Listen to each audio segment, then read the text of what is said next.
बहुत खूब, बहुत खूब।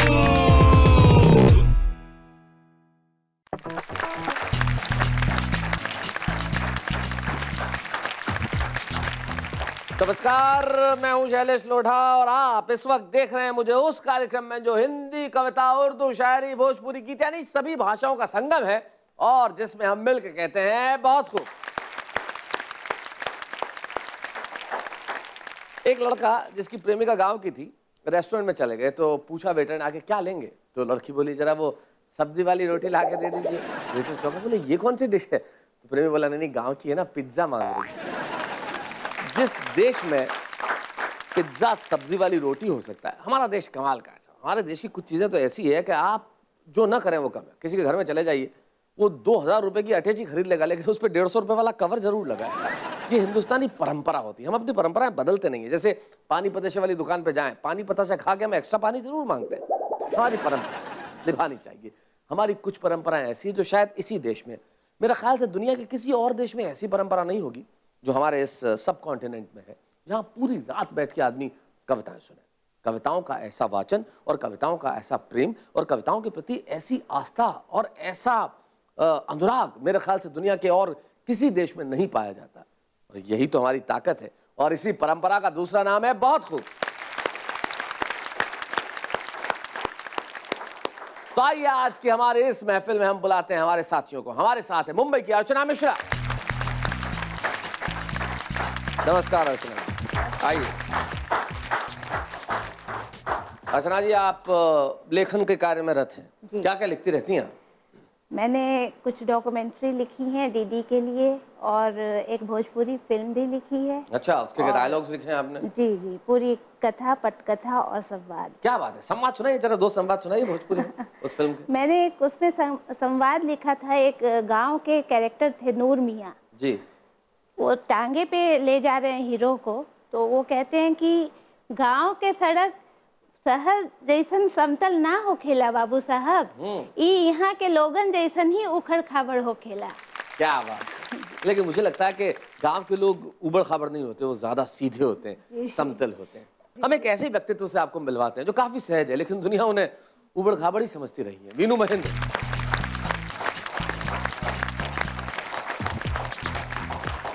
क्या बात है वीनू जी, कैसे हैं आप? आपकी दुआ है। दुआ है, बढ़िया है। सारे प्रेम अनवरत चल रहे हैं? बिल्कुल बिल्कुल। क्या बात है, जिंदगी ऐसी ही रहनी चाहिए। चलिए, हम आपका साथ देने के लिए बुला रहे हैं भोपाल से डॉक्टर अनु सपन। आइए अनु जी, आपकी एक पुस्तक भी आई थी अनु, जिसका क्या नाम था? हाँ, एहसास जो मोती हुए, और फिर एक एल्बम आया है अधर अधर टेसू खिले। एहसास जो मोती हुए और एक एल्बम है अधर अधर टेसू खिले। अधर अधर टेसू खिले। आपकी कोई पुस्तक वीनू जी? मुक्तकों का एक संग्रह छपा है जी, उसका क्या नाम? वीनू महेंद्र के मुक्तक। सीधी बात। सीधी बात है। देखिए, मैंने आपको कहा इनसे ज्यादा सहज कोई हो ही नहीं सकता। वीनू महेंद्र के मुक्तक, इससे बेहतर क्या हो सकता? अर्चना जी, आपकी कोई किताब आने वाली है? नहीं, अभी तो कोई ऐसी योजना नहीं है, पर मैं विचार करूंगी। आपसे प्रेरणा मिल रही है मुझे। चलिए, आप इसी तरह से आपकी और एक पुस्तक आए, आपकी भी एक और पुस्तक है और आपकी पहली पुस्तक आए, और हम चाहते हैं कि ये शुभकामनाएं हम बहुत खूब की मार्फत दें, ये कहते हुए कि बहुत खूब।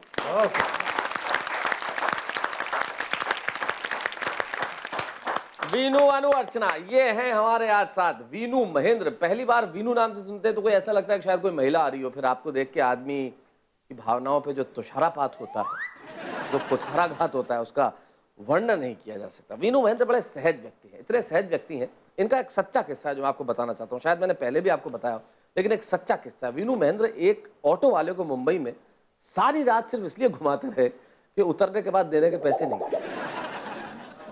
ये एक सच्ची घटना है, ये आदमी की सहजता की निशानी है, इसमें 1% भी झूठ नहीं है। अनु, आप मुस्कुरा रही हैं, आपको लगता है शायद ये चुटकुला है। और उसके बाद वीनू महेंद्र उस ऑटो को थाने पे ले गए। बोले अब पैसे तो है नहीं, इन्हें गिरफ्तार किया गया, ये लॉकअप में रहे। नहीं, ऑटो वाला मुझे ले गया। हाँ, मतलब ऑटो वाला आपको ले गया, बोले इसको अंदर ले जाओ। अब इन्हें गिरफ्तार किया गया, लॉकअप में रहे। और जब इनका मित्र, जिसका नाम मैं नहीं बताऊंगा, जो मेरा भी मित्र है, जब इन्हें छुड़ाने के लिए आया, जमानत करने के लिए, तो इन्होंने उसे ऐसे हाय किया जैसे एयरपोर्ट पे लेने आया। हाय, हाउ आर यू, और मिलते ही सबसे पहले 100 रुपए मांगे, ऑटो वाले को देने के लिए नहीं, उस लॉकअप में किसी से दोस्ती हो गई थी उसे उधार देने की। जो व्यक्ति कुछ घंटों की दोस्ती में अपने गम भूल के किसी को उधार दे सकता है तो कितना सहज हो सकता है। ये विनू महेंद्र की विशेषता है। आइए हम मुस्कुराहटों का दौर शुरू करते हैं विनू महेंद्र।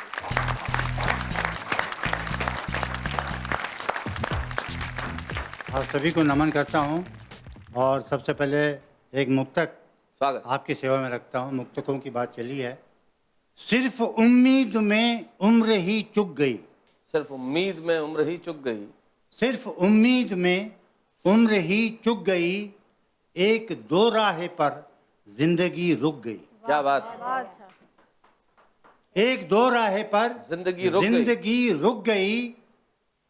न सुना दैर ने ना हरम ने सुना, आहा, सर झुकाते झुकाते कमर झुक गई। क्या बात है, वाह वाह वाह। वैसे दो महिलाओं के बीच में बैठ जाना ही एक बहुत बड़ी बात है जी। लेकिन दो कवियत्रियों के बीच बैठना हाँ ये बहुत गौरव की भी बात है। जी जी जी। तो मैं इन दोनों को प्रणाम करते हुए एक छंद आपकी सेवा में रखता हूं। स्वागत। जज ने पूछा चोर से कि एक ही दुकान में तुम 3 बार क्यों गए, क्या जेल जाने के लिए?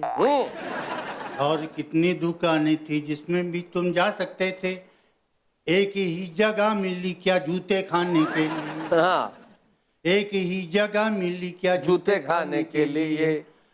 चोर बोला 3 बार ना घुसता ना पकड़ा जाता, मैं तो सोच कर गया था फिर ना आने के लिए। पहली बार जो साड़ी लाई बीवी को वो पसंद ना आई, दूजी तीजी बार गया मैं बदल के लाने के लिए। मैं बहुत अच्छा। और मैं ईश्वर से प्रार्थना कर रहा हूँ। जी। 2 महिलाएं 2 कवित्रियां बैठी हैं। इनको देख के प्रेरणा लिया आपने? जी हाँ। जी सुन। तो एक कुछ पंक्तियां याद आ गई। हे ईश्वर, जिस महिला का पिता कवि हो उस पर इतना तो तरस खाना, उसके पति को कवि मत बना। अच्छा। बहुत अच्छे, अच्छा। बहुत बढ़िया। हे ईश्वर, जिस महिला का पिता कवि हो उस पर इतना तो तरस खाना, उसके पति को कवि मत बनाना, वरना बेचारी की उस दुखियारी की जिंदगी कटेगी जंजाल में, उसे ना मायके में शांति मिलेगी ना ससुराल। ना ससुराल। बहुत अच्छे। उसे ना मायके में शांति मिलेगी ना ससुराल। इस बात का ज़्यादा अनुभव इन्होंने किया होगा। जी। अब ये देखिए कि उस बस्ती का मस्तान है, मालूम नहीं था वो एक अजब इंसान है, मालूम नहीं था भाई तेरा पुलिस में है, मालूम था लेकिन अब्बा भी पहलवान है। मालूम नहीं था। बहुत अच्छे।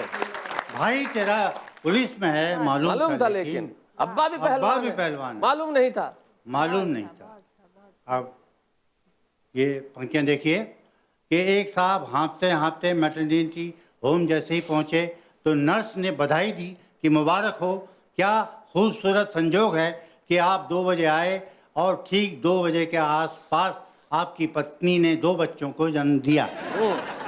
तो उसने अपना पसीना पोंछते हुए नर्स से कहा, अच्छा हुआ मैं लेट आया, नहीं तो निकलने वाला मेरा दीवाला था, क्योंकि मैं तो 12 बजे ही आने वाला था। बहुत बढ़िया।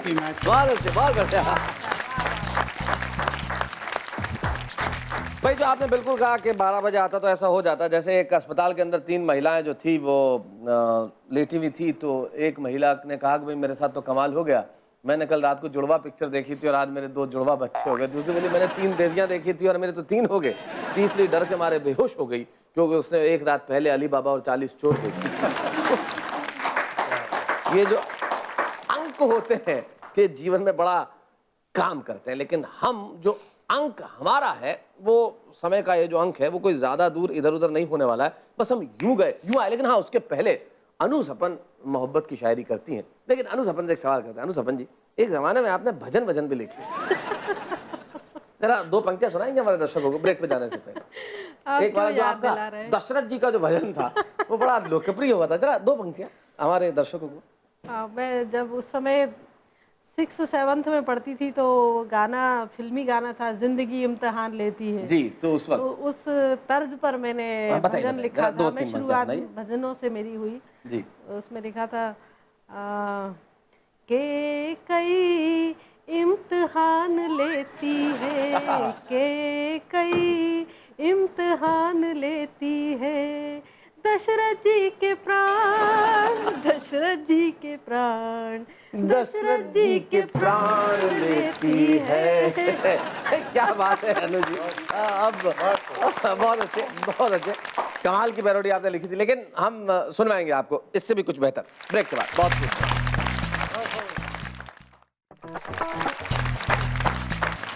लौट आया है आपका मित्र, आपका सखा, आपका साथी, आपका दोस्त शैलेश लोढ़ा बहुत खूब कार्यक्रम के अंदर। और आप अभी सुन रहे थे वेणु महेंद्र को। ब्रेक पे जाने से पहले हमने एक पैरोडी गान सुनवाया था अनु सरपन से। अनु सरपन ने तो अपने बचपन में ऐसी पैरोडी लिखी थी, जवान होते होते उन्होंने गीत लिखना शुरू कर दिया, क्योंकि भाई जब युवती बनती है एक बालिका तो मोहब्बत जो एक चीज होती है वो उसे गीत लिखने में मजबूर कर ही देती है। तो भाई इस मोहब्बत में एक नया गीत क्या लिखा है अनु सरपन से, ये वही सुनाए तो बेहतर।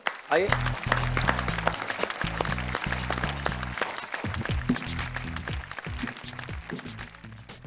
एक गीत लोक धुन पर आधारित गीत है और थोड़ी सी भूमिका में मैं कह दूं कि एक षोडशी, एक नव यौवना जब अपने यौवन को, नया नए यौवन को प्राप्त करती है तो वो अपने विषय में क्या सोचती है और लोग उसके विषय में क्या सोचते हैं, क्या नज़रिया रखते हैं जी। इसकी वानगी देखिए इस गीत के माध्यम से। प्यार जब से जुड़ा जिंदगानी में, हाय तब से हुई हूँ दीवानी में। क्या बात है? प्यार जब से जुड़ा जिंदगानी में, हाय तब से हुई, हाय तब से हुई हूँ दीवानी में। देह ने पहनी महुए की माला, देह ने पहनी महुए की माला, अंग अंग हो गए मधुशाला, फूल खिलने लगे रात रानी में। क्या बात है, बहुत अच्छे। हाय तब से हुई हूँ दीवानी में। रात रात भर चंदा गलाए, भोर हुई तो पनघट सताए, अंगरा घूरे हो जैसे पानी में। क्या बात है भाई, बहुत खूब। तब से हुई बहुत बढ़िया। हूँ दीवानी में। और पंक्ति देखें, सबको खटकती हैं मन की कुलांचे, सबको खटकती हैं मन की कुलांचे, गाँव गली मेरा चेहरा बाँचे, गाँव गली मेरा चेहरा बाँचे। लोग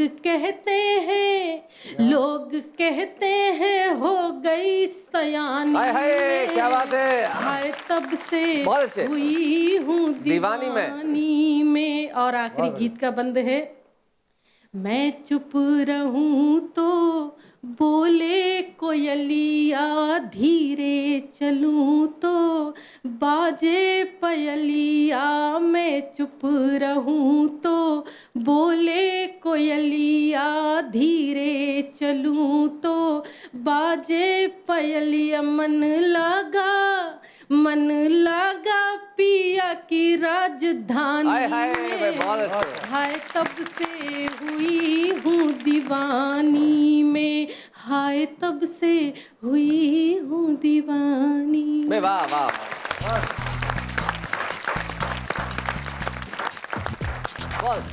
लड़कियां जब सयानी हो जाती है तब दीवानी भी हो जाती है, और पिया की राजधानी में उनका मन भी लगने लगता है। ऐसा होता है। तो सबके सपने जागते हैं, सपने जागने भी चाहिए। अब आप कहेंगे जागते हुए, भाई बड़ी अजीब सी भाषा, ये हिंदी है। सपने जागने भी चाहिए। जब जागते हुए तो सपने ले नहीं सकता आदमी, सोएगा तो ही सपने लेगा। लेकिन जगे हुए जब आदमी जो स्वप्न लेता है वो स्वप्न पूरे भी होते हैं, और जब वो पूरे होते हैं तो उससे ज्यादा खुशी कोई नहीं दे सकता। बहुत खूब। ये स्वप्न हमने देखा था कि हम कविताओं का एक ऐसा कार्यक्रम पेश करेंगे हिंदुस्तानी दर्शकों के लिए जिसके अंदर हमारी संस्कृति होगी, हमारी भाषा होगी और हमारी अपने कल्चर की एक अनूठी छाप होगी। देखिए, स्वप्न सच हुआ, आज आपके सामने है। अब एक छोटा सा अंतराल जो है वो हम इसलिए लेंगे क्योंकि जाना बड़ा जरूरी है और आके हम इस सपने की बात को आगे बढ़ाते हैं। बहुत खूब। और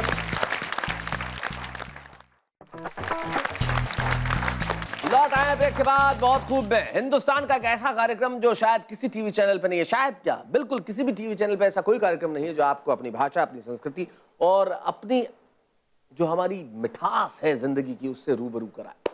आइए हमारी अपनी भाषा, अपनी मीठी भाषा भोजपुरी की गीत को हम सुनते हैं अर्चना मिश्रा।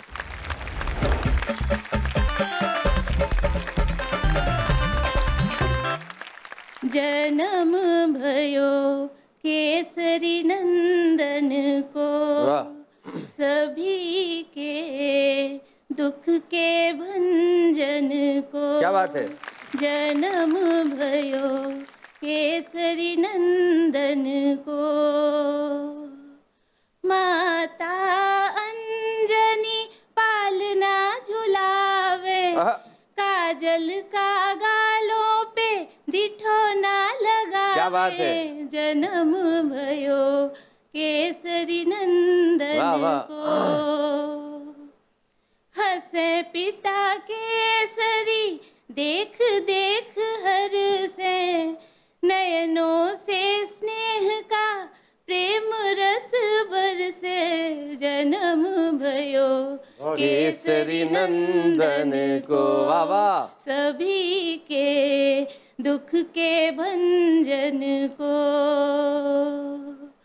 चेहरे पे उसके लगे तेज ऐसे, सूरज चमकता हो अंबर में जैसे। जन्म भयो केसरी नंदन को, चंदा सा उसका रूप निराला, लल्ला है सबके अखियन का प्यारा।